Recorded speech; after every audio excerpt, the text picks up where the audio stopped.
The music was loud and throbbing as 50 strikingly beautiful models pounded down the white satin runner, carefully laid out between the chairs meticulously placed in rows. Mirrors reflected the images of the models and spectators. The models intersected with one another in a carefully choreographed pattern at the Chanel ready-to-wear show during Paris Fashion Week in March 2016. The images of the rapidly strutting models mingled with those of the crowd, and the bank of photographers captured each moment, each girl, each face in the crowd, showing the collection for the fall. Véronique Vincent was the first model they saw.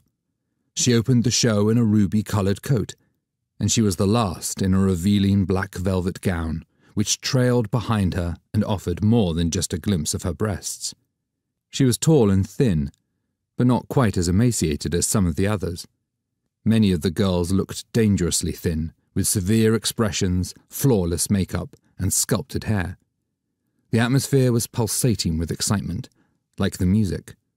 Véronique had the smallest hint of a smile as she sailed past the photographers. They knew her well. She was the star of every show she walked in, and had been for the past 4 years. She had started modelling at 18. She had dark chestnut-coloured hair naturally, but let the casting directors dye it any colour they wanted. She was famously easy to work with, and a consummate professional at 22. Some of the girls were as young as 15. Most were in their late teens, as she had been when she had started. Véronique had big green eyes and a ready smile when she wasn't working. Karl Lagerfeld, the famous Chanel designer himself, walked arm in arm with her when he took his bow at the end. She was a favourite of his, and the Chanel show was always the one Véronique liked best. It was flawless, just as she was.